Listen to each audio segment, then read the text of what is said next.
Warriors, I really enjoy this part of finding products using PPC because we get to get right down into exactly what you're looking for to find huge products to sell and differentiate and scale on Amazon. Find products using PPC, collect keyword ideas.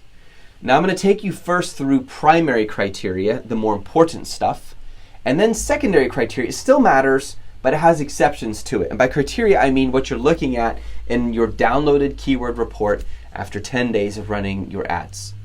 First, let's talk about impressions as primary criteria. Now, this is what you're looking for after you've run these ads. How do I take the data and decide, is this a potential product to launch or an improvement on the product I've already launched? Find keywords with a minimum of 1,000 impressions over a 10-day period. An impression is every time your ad shows up on the search results page. It is actually the most accurate tool for understanding keyword volume. How often an Amazon shopper is searching for something. Programs out there to this day are not able to do this accurately. This is accurate.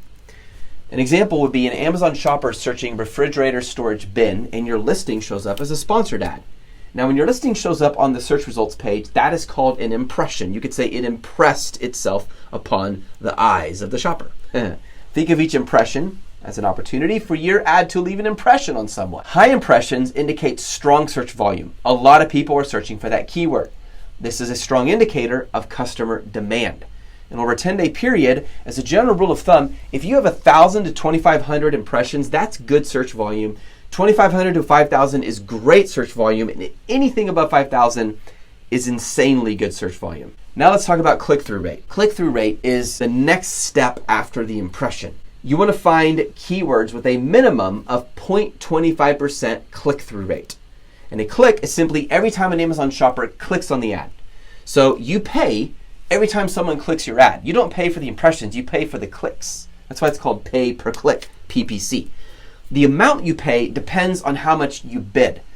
Once you run out of your daily budget, your ad's no longer going to show for that keyword. So click-through rate, or CTR, is the percentage of clicks your ad receives compared to the number of impressions. So if it showed up 100 times and 25 people clicked on that, that would be a 25% click-through rate. Or this example, if your ad shows 100 times, those are impressions, 10 Amazon shoppers click on the ad, then your click-through rate is 10% because 10 is 10% of 100. 0.25% click-through rate is a recommended minimum for indicating strong interest. If they're clicking on it, you know there's interest. But at least 0.25% of them need to be doing that.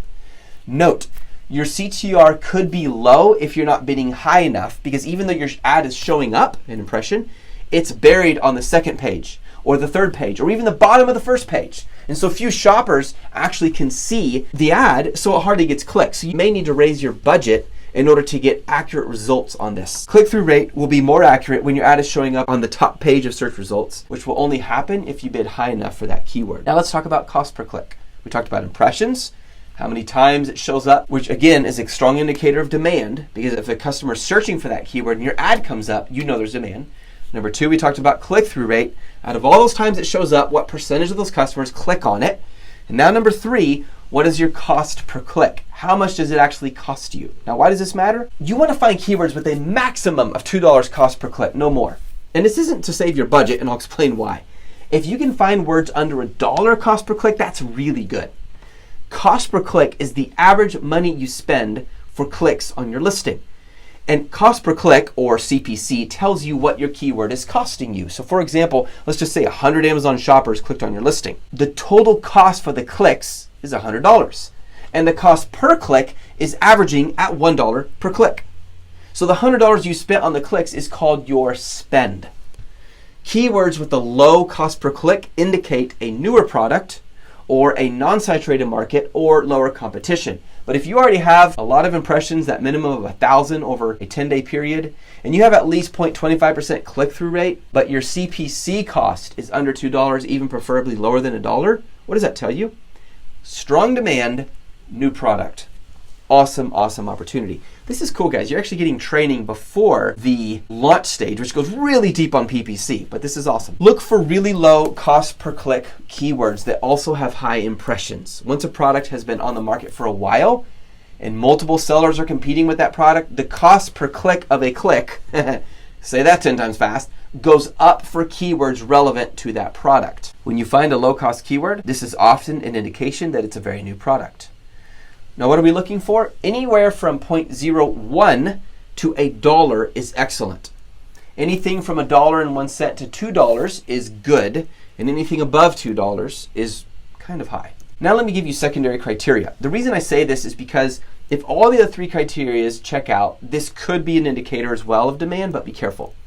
Advertising cost of sale. You want to find keywords with high ACoS. I know we talked about having a low cost per click indicates a newer product and has nothing to do with your budget. It has to do with demand. Well, why do we want high ACoS but low relevance to your product? Well, let me explain. First of all, ACoS means advertising cost of sale. For example, if you spend $10 bidding on a keyword and you sell $100 worth of products, your ACoS, your advertising cost of sale for that keyword is 10%. Because 10% of your revenue was spent on advertising. Put another way, you had to spend 10 to generate $100 of sales, which means you made 90 minus your other costs like shipping and manufacturing. Now, the way advertising cost of sale or ACoS is calculated by Amazon is simple. They take your ad spend and they divide it by the sales. High ACoS indicates strong demand, particularly if the keyword is not relevant to your product. This is the only time you'll ever hear me say, look, you want them clicking on it if it's not relevant. Let me explain. Shoppers are clicking on your ad, but they're not buying. They're looking for something else. So for example, let's just say your main keyword in your ad is refrigerator bin organizer. But you're running a manual campaign, so when someone searches refrigerator vegetable organizer, your listing shows up and they click on it. The shopper's looking for a vegetable organizer, not a bin organizer. So if they see your listing and they click on it and they realize, oh, that's not really for vegetables, and they don't buy, but you're still getting a lot of clicks, which is costing you money, which gives you high ACoS, that's an indication people are desperate to find this freaking refrigerator vegetable organizer. But yours isn't it. It's a bin organizer, not specifically for vegetables, but they're still clicking on it in hopes that just maybe it'll work. You see that? That's the idea. So if this happens, search refrigerator vegetable organizer on Amazon to see how many sellers are or are not selling this product. You may have just discovered a new product idea. Understand that the current purpose of these ad campaigns is not to make money or even be profitable any more than you are making money when you are using Amazow to hunt for new products. In fact, in the early stages of this ad campaign, you should have a very high advertising cost of sale. It could get up to 200% in the first week. That's normal. Your goal right now is to collect data on keywords, not to make sales. View your ad campaign as your personal product idea hunter. Now let me give you a summary of what you're looking for. Number one, primary criteria, 1,000 impressions over a 10-day period, at least 0.25% click-through rate, a maximum, no more than $2 cost per click, and secondary criteria, not as important but can be helpful, a high ACoS but low relevance to your product. Okay, warriors, there you have it. That is how to use PPC to find products. Now, this is one of the more difficult ways to find a product, but I can tell you this, it's one of the most effective because it allows you to find products that no one is selling but customers are hunting. Now, if you're not ready for this is too much, you're like, Seth, I need to wait till I get to the launch stage, understand PPC better, then I can come back to this, that's totally fine. Don't feel like you have to use all of these 7 methods we are teaching. I know we teach a lot. But our goal is to give you absolutely everything you need so you can crush it on Amazon. You have an awesome day.